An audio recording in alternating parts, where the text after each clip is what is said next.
I'm going to show you how you can make MT in NBA 2K26 My Team. That is the one and only goal for this video, is for you to walk away with a bit of information to put in the back of your mind to think that how you can make MT as you play this game. I would say when you're thinking 2Ks, this is one of the best 2Ks where you can actually make quite a lot of MT. At least season 1. I don't know what the other seasons are going to say, but I think this season you can actually make a lot of MT just from playing the game. So before we go any further in this video, make sure you have subscribed to the channel right now. Hit that sub button and like this video as well if you want to make some MT today. For all NBA 2K26 My Team and My Career grinding, contact Rose NBA on Twitter. First, I'm going to rip a couple of packs. I got the MT, I just thought we'll rip it and just see what happens. I got 60,000, so I just thought screw it, let me rip it. There's not really a bunch I think to really buy with MT at the moment.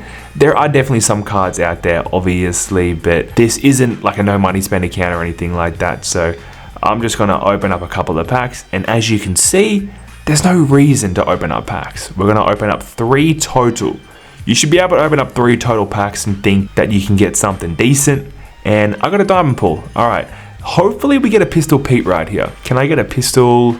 No, this looks like it's going to be a duplicate of a card I already have, which is a WNBA player, so that ain't good. So I'm going to send them to the auction house. I think, yeah, I've already got this card, a power forward WNBA player, so that sucks. Now, I'm not going to hit you with the obvious stuff, but domination, no brain. You play if you complete these dominations, big shock, you're going to have quite a lot of MT at the end of it. That is a no-brainer, so I'm not going to spend too much time saying, you know, going through all of it. You know there's MT to be made right here, like hundreds of thousands of MT. I do recommend playing domination if you are trying to play, if you're trying to make MT. It's a great way to make MT. Next, exhibitions. I always recommend getting these done. You know, if you've got the cards, then just send them away. Like, there's no reason why you shouldn't. Like, it's super easy to just send a card away to the exchange like that, and yeah, you're not going to make anything crazy. You are not going to bring home thousands upon thousands of MT. That's just not going to happen. But in the long run, yeah, you are going to bring home thousands and thousands of MT. But this is one of those things where you kind of do have to be consistent. You do kind of need a lot of cards as well. It will get easier as sort of, you know, the seasons go on. But if you're filling your exchanges every single day, every time you jump on, redeem the rewards, fill the exchange, it takes 1 minute and you can stack up MT. But again, that's kind of no-brainer. We've had that in multiple 2K. Breakout is a good mode to make MT. If you complete, I've worked it out, if you complete 1 board before entering a war, every time you complete a board, you're making about 15 to 20,000 MT. It obviously depends on what rewards you're picking up. If you're picking up packs, you're not going to make as much MT. But when you see good amounts of MT on here, you can make a ton of MT. Breakout is a great way to level up. It's a great way to look for exchange pieces to get one of those pink diamond cards. So if you're just doing that anyway, this is a great way where you can make a lot of MT. I ran the whole experiment going through portals and whatnot. 15 to 20,000 MT per board. If you're going through a whole cycle, you're making 30. You can make upwards of 50k if you're lucky, but a more average consistent number is going to be about 30,000 MT if you're completing every 2 boards. So it is a great way to make MT, and it's pretty quick. I mean, you can do that if you have the time. You can do that once a day and make 30,000 MT every day. Over a week, over a 7-day period, say, you know, that's over 200,000 MT. That's pretty good. If you can make 200k MT a week, that's not unreasonable. That is a pretty reasonable goal that you can hit. Is you can earn probably 250,000 MT every single week very easily. Next up, we have Wild Gems Super Packs. Obviously, don't open them, but they do have some value. There is something that we can take from this even without spending any money. Because we have this god-awful exchange, it has blown up the prices of a lot of cards. You see this SGA, you need specific cards. You need a specific Wild Gems Diamond Raja Bell. You need that card if you want to get this SGA. So what's that card's price done? Absolutely skyrocketed. So if we go over to the Wild Gems right here and goddamn, now I gotta try and find this card. So here is this card right here. If there's any on the auction house, so there's none on the auction house, but he sells for an absolute fortune. But what you can do, you can start at, this is just a sniping method, is you can basically search every individual card. They all sell for so much. Like, it's rare that they're not selling for a lot. So here's a great example right here. This Devin Harris card is selling for, let's just say 100,000 MT. You might jump on, see one for 50k, and you can just quickly snag it and relist it for 100k. The cards actually do sell. Right here, 55, you can, because this one's been up for over an hour, but you could pick this one up, relist it for 60 plus and try and make some profit there. But that's sort of the method that, it's more so the method I want to show. I'm not saying I'm going to show you a crazy snipe right now, but I'm just trying to show you the method of what you can do. If you're searching for these cards individually, if you see just one for a buy it now and you got a good gut feeling that you reckon he can sell and there's only one up for a buy it now, even this for example, buying this Kenny, you could buy him, relist him for 60k for 24 hours, he could sell. You know, I'm not guaranteeing it, but it's more so you see something like this Boris Diaw clearly over 100k, and if you were to see one for a buy it now, that's when you know that you got, you know, you want to buy that card. If you see one selling for over 100k and then you see another one for a buy it now, people have slept on it and you want to buy that card. But if you filter through every single diamond, if you go through front to back, I reckon there is a pretty good chance you will see at least one snipe that you can pick up. I'm going to keep searching. I'm going to see if I can find a really good example. This is a pretty good example actually. You see all these like are going to sell for 100k minimum. So if you saw a Jeremy Lin for 80k, pick it up, that's a snipe. These cards just have ridiculous value for the most part, so it's 100% worth paying attention to. I wouldn't really filter these in the auction house because the cards are just so, there's no consistency here. Like, I feel like you've got to really search them individually. But with that being said, there's a pretty good chance if something pops up, no one else is looking at it. There's not as though people are constantly just combing through this with a fine comb every single day looking like this right here. This is an opportunity. You buy this Austin car for 46,000 MT, which I cannot afford, relist for 70k. There is a very good chance that he will sell. People need these gems, these wild gems cards, if they want to get those pink diamonds in the exchange.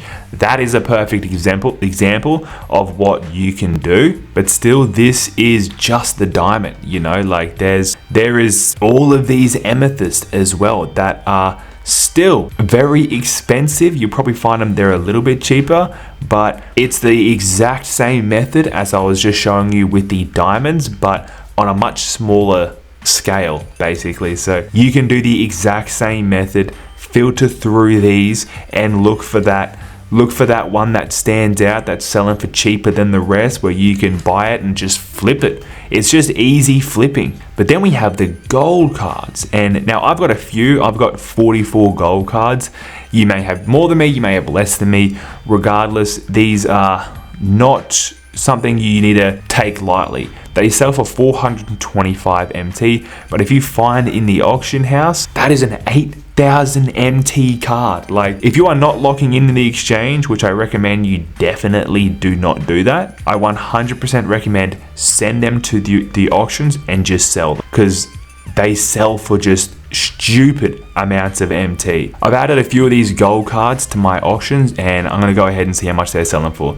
This one right here can sell for 19. I mean, it's way better than the 425 MT. Some are going to sell for more than others, like this Tony right here. I had no idea he was selling for this much. That is absolutely crazy, and he will sell. I have no doubt in my mind this card will sell for 7,500 MT. Within that 24 hours, I promise you, he's going to sell. Andrew Bogut, this one can sell him for 2,200. Again, this is going to add up and make me tens of thousands, hundreds of thousands of MT. Because a lot of people do just end up quick selling this stuff, or they even will chuck it up for cheap as well. Like, there's only one of this card on the auction house. The method I showed you with the diamond and the amethyst wild gems cards, you can do it for golds. People need the gold cards just as much as they need the pink diamond cards. So don't think you can't make MT with these gold cards. You can definitely buy these and flip these for a higher price. Ron Artest right here, this one has to be expensive. I have no clue what this card is going to sell for. You might want to just throw up a Hail Mary. I'm going to throw up a Hail Mary right now. Ron Artest, 100,000 MT for a gold card. If you want to know if that card sells, follow my social medias. I'll post. If he sells, I'll post it. Right here, this is a good example. I could technically buy this one for 4,000, relist it for 10k and try my luck. Again, that is just trying my luck. So, but it could work. It could 100% work. Like, if you want to take that risk, it is only a 4,000 MT risk. So it's not as though you're losing a bunch. If worst case scenario, he doesn't sell, then you just relist him for a more reasonable price. Just search this card right now. I don't know if someone put that bid at that price, but if he's selling for that much, that is a crazy freaking dub. I hope he sells for that much. I'm going to just chuck him up for that. And again, we'll see what happens with him. I hope he sells for that much. These cards are crazy expensive. So if all this stuff sells, I'm making bank. And I haven't even sent all my cards to the auction house yet, but I'm definitely going to. There's obviously sniping. There's always going to be sniping. There's no pink diamond for a buy it now. So if you have 100,000 MT, you can do the pink diamond filter. Just filter minimum buy at 500 MT. Whatever pops up is going to be a snipe because, like I said, pink diamonds are going to be, even WNBA players are expensive. Maybe watch out for this one. She does not look too expensive. But it's the same with the diamonds. You can find the cheapest diamond amethyst. I mean, it's a bit of a broken record. We all know the methods of how to snipe. It's really not...